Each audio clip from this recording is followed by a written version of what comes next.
د پاکستان د بهرنیو چارو وزیر بلاول بټو زرداری تور لګولې چې په خیبر پښتونخوا کې طالبانو ته پیسې ورکول کیږي او دا چې عمران خان په خپل پټي وی منلې چې خوي طالبان دلته راوست او میشته کړی دي. خو د خیبر پښتونخوا حکومت ویان برسره محمد علي صاحب بیا د بلاول بټو زرداری دا تورونه رد کړی دي او وايي چې صوبایي حکومت ته خو ترهګرو ته €1 ورکړی ده او نه یې د ورکول اراده لري. دا دوسیمه کې رسنو سره خبرو کې ښاغلی بلاول بټو ویلي چې ترهګرو نه جګړه ګټل شوې وه او تر هغې وروسته د پېښور په آرمي پبلیک سکول شوي برید کې ککړ کسان پرتلس پوښتنې خوشې کړل شول. د بلاول بټو وینا وه چې ترهګر به نه زه معاف کړم نه به یې قام معاف کړي. خارجه وزیر بلاول بټو دا څرګندونې وروستو له هغې کړي چې تېره هفته د پاکستان پخواني وزیر اعظم او تحریک انصاف ګوند مشر عمران خان په خپله یوه مرکه کې ویلي وو چې د ده تېر حکومت افغانستان نه د نږدې 40,000 کسانو پاکستان ته په بیرته راستنولو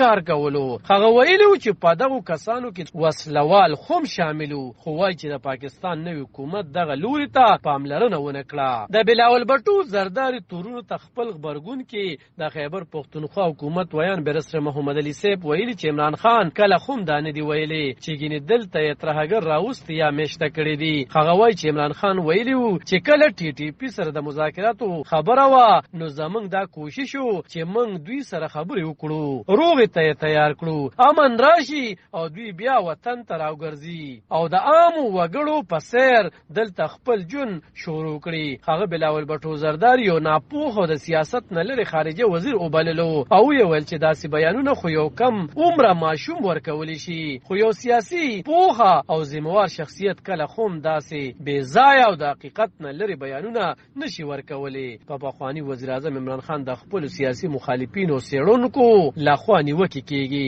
چې د ده د واکمنۍ په دور کې پوج TTP سره افغانستان کې مذاکرات کړي وو چې په نتیجه کې یو ځل بیا وسلوال د پاکستان دننه فعال شوي او ترهګریز بریدونه یې پیل کړي دي. خو عمران خان تېره هفته د ترکي سکالرانو طالب علمانو سره آنلاین خبرو اترو کې ویلي وو کله چې د هغه حکومت نسکور شو نو د سیاسي ګوندونو اسټابلیشمنټ د تحریک طالبان پاکستان نه پام واوښتو او هغوی TTP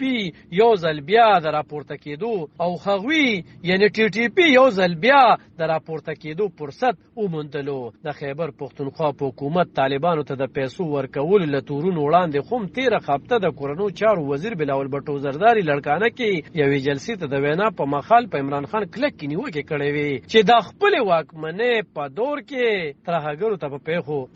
ته په خپو کې ناستو او مذاکرات یې ورسره کول چې د هغې له امله نن هېواد کې ترهګري سیوا شوې ده. هغه ویلي وو چې په ترهګرو کې همت نه و پاتې چې پاکستان ته په خیرنو سترګو وګوري، خو د عمران خان حکومت کې ورسره خبرې پیل شوې او ترهګر بیا زړور شول. د پېښور پوهنتون د ایریا سټډي سنټر پخواني مشر ډاکټر سرفراز خان وایي چې په 2022 کال کې وسلوال د مذاکراتو په وخت بیا منظم شوي او بریدونه یې زیات کړي دي. د ساوث ایشین ټیرریزم پورټل نومې ویبپاڼې تر مخه په کال 2022 کې په پاکستان کې د ترهګرۍ 361 پیښې شوي چې پکې 900 تنان وژل شوي دي. په دې کې 200 عام وګړي، 304 د امنیتي ځواکونو خلکار او 350 ترهګر